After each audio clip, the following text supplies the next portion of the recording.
Hey everyone, welcome back to my channel. Today in this video I will discuss with you another topic which is written communication. Written communication दो word से मिलकर बना एक written और एक communication. Communication का हमारा meaning होता है बातचीत करना और written communication का मीनिंग हो गया written फॉर्म में बातचीत करना. इन रिटर्न कम्युनिकेशन में हम क्या करते हैं, अब मैसेज इज कन्वे, एक मैसेज कन्वे करते हैं वर्ड्स की फॉर्म में. जो वर्ड्स होते हैं या तो वो रिटर्न होते हैं या फिर प्रिंटेड होते हैं, जिसके लिए हमारा क्या लगता है स्टार्टिंग में एफर्ट्स ज़्यादा लगते हैं. जो हमारा रिटर्न कम्युनिकेशन होगा वो किस फॉर्म में हो सकता है, लेटर्स की फॉर्म में, रिपोर्ट्स की फॉर्म में, न्यूज़पेपर्स, मैगजीन, इन सब की फॉर्म्स में हो सकता है. आज के टाइम में एक नया फॉर्म भी चल रहा है रिटर्न कम्युनिकेशन का, जो है fax, email, short message services यानी कि SMS have also been develop. ये भी डेवलप हो चुका है. जो रिटर्न कम्युनिकेशन है बिजनेस ऑर्गेनाइजेशन सबसे ज़्यादा इसे क्यों यूज़ करती है, क्योंकि ये हमें क्या देता है, एक प्रूफ और रिकॉर्ड देता है कम्युनिकेशन का. ऑरल मैसेजेस क्या होते हैं, पीपल जनरली फॉरगेट कर देता है, भूल जाता है, और इसीलिए क्या हुआ रिटर्न कम्युनिकेशन बहुत ज़्यादा इंपॉर्टेंट रोल प्ले करता है. आगे advantages of return communication. Written communication के एडवांटेजेस क्या क्या है. The written communication has the following advantages. Return communication का सबसे पहला एडवांटेज क्या है, accuracy. A return message is a permanent record. जो रिटर्न मैसेज होगा वो हमारा क्या होगा, परमानेंट रिकॉर्ड होगा, जिसको राइटर क्या करेगा, ड्राफ्ट करेगा, यानी लिखेगा केयरफुली, और it is more accurate as compared to oral communication. ये क्या होगा, ओरल कम्युनिकेशन के कंपेरिजन में क्या होगा, ज़्यादा एक्यूरेट होगा. दूसरा है लीगल वैलिडिटी. जो रिटर्न कम्युनिकेशन होता है वो लीगली क्या होता है, वैलिड होता है. लीगली वैलिड होने का मतलब है कोर्ट की टर्म्स में या जुडिशरी की टर्म्स में ये क्या होता है, वैलिड होता है. डॉक्यूमेंट्री प्रूफ की फॉर्म में भी बहुत ज़्यादा वैलिड होता है. Suitable for all type of messages.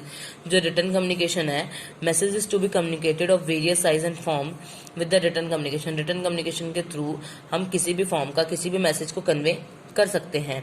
Next is accountability. जो रिटर्न कम्युनिकेशन है उसका एडवांटेज क्या है, ये अकाउंटेबल है. कि अगर मान लीजिए कम्युनिकेशन के दौरान कोई लड़ाई हो सकती है, तो जो राइटर है या सेंडर है वो क्या कर सकते हैं, इजीली उसका रिस्पॉन्सिबल पता चल जाएगा कि किसने फॉल्ट किया है, या तो सेंडर ने फॉल्ट किया है या रिसीवर ने फॉल्ट किया है, तो एकदम से पता चल जाएगा. इकोनॉमिकल. जो रिटर्न कम्युनिकेशन है इसकी ज़्यादा कॉस्ट नहीं आती, हाँ, पर इसकी कॉस्ट कई बार आ सकती है ज़्यादा. अगर हमें मान लीजिए क्या करना है, रिटर्न कम्युनिकेशन को क्या करना है, डिस्टेंट प्लेसेस पे भेजना है. ओरल कम्युनिकेशन में ये चीज़ सस्ती पड़ेगी, चीप पड़ेगी, इकोनॉमिकल पड़ेगी. ओरल कम्युनिकेशन में क्या कर सकते हैं हम, टेलीफोन के थ्रू बातचीत करके वो चीज़ बता सकते हैं, पर रिटर्न फॉर्म में हमें क्या करना पड़ेगा, उसकी कॉस्ट ज़्यादा पड़ सकती है. Easy to retain. As it is written messages जो होते हैं वो इजीली रिटेंशन होते हैं, मतलब उन्हें याद रखने की जरूरत नहीं पड़ती. हाँ, पर हमें ओरल कम्युनिकेशन में ये चीज़ करनी पड़ती थी. Reliable. In case of return communication जो सेंडर है उसकी सारी रिस्पॉन्सिबिलिटी होती है मैसेज करने की, कन्वे करने की. सेम इसी तरह से इसमें क्या होता है, रिटर्न मैसेज इज प्रिपेयर. जो रिटर्न मैसेज है जो सेंडर होता है वो क्या करेगा, केयरफुली प्रिपेयर करेगा ताकि वो रिस्पॉन्सिबल ना हो, वो अपने मैसेजेस को बहुत अच्छे से लिखेगा. Presence of both the parties is not necessary. Oral communication में क्या था, हमें दोनों पार्टीज नेसेसरी थी, पर रिटर्न कम्युनिकेशन में क्या है, हमें दोनों पार्टीज नेसेसरी नहीं है.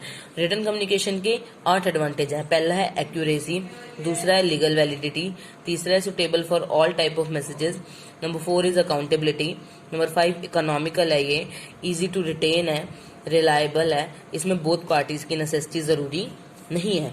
आगे डिसएडवांटेजेस ऑफ रिटर्न कम्युनिकेशन. जो रिटर्न कम्युनिकेशन है इसका सबसे पहला डिसएडवांटेज क्या है, नॉट सुटेबल फॉर इलिटरेट. जो रिटर्न मैसेज है वो इलिटरेट्स के लिए सुटेबल नहीं है. इलिटरेट पीपल वो होते हैं जो पढ़े लिखे नहीं होते, जो लिखा हुआ नहीं पढ़ सकते, उनके लिए सुटेबल नहीं है. दूसरा क्या है, fear of leakage and misuse. Return message जो होता है वो सेंडर अपने रिसीवर को भेजता है, तो जब सेंडर अपने रिसीवर को भेजेगा तो उसमें नंबर ऑफ पर्सन इन्वॉल्व हो जाते हैं, तो इसमें डर रहता है कि जो वो मैसेज भेज रहा है कहीं वो ओपन ना हो जाए, लीक ना हो जाए. Number 3 requires efficiency. जो रिटर्न मैसेज है कई बार अगर ये मान लीजिए हमें क्या करना है, लीगली कोई रिटर्न मैसेज करना है, तो उसके लिए हमें क्या चाहिए कि एक प्रॉपर एफिशिएंसी चाहिए, कि प्रॉपर नॉलेज चाहिए, कि तभी हम रिटर्न मैसेज कर सकते हैं. Next is no immediate feedback. Written communication में हम क्या कर सकते हैं, इमीडिएट फीडबैक नहीं दे सकते. इसके लिए हमें टाइम पीरियड चाहिए होता है, और जो सेंडर ने लिखा है उसको समझने के लिए भी हमें टाइम पीरियड चाहिएगा. Less effective. जो रिटर्न कम्युनिकेशन है ये बहुत कम इफेक्टिव होता है. क्यों होता है, क्योंकि इसमें जो सेंडर होता है और रिसीवर होता है उनके बीच का टाइम गैप क्या हो जाता है, बढ़ जाता है, टाइम गैप ज़्यादा होता है as compared to oral communication. इसलिए हमें क्या लगता है ये लेस इफेक्टिव है। जैसे कि एग्जांपल ले लीजिए, हम क्या कर रहे हैं, मैसेजेस कर रहे हैं, मैसेजेस में हमें क्या कर रहा है, अगर सेंडर सेंड कर रहा है मैसेजेस और रिसीवर साथ साथ भेज देता है तो कम्युनिकेशन कंटिन्यूटी चलती रहती है। पर अगर सेंडर मैसेजेस कर रहा है एंड रिसीवर कोई मैसेज का रिप्लाई नहीं कर रहा तो वहाँ कम्युनिकेशन ब्रेक हो जाता है, कम्युनिकेशन में बैरियर आ जाता है, इसीलिए लेस इफेक्टिव है। No personal touch.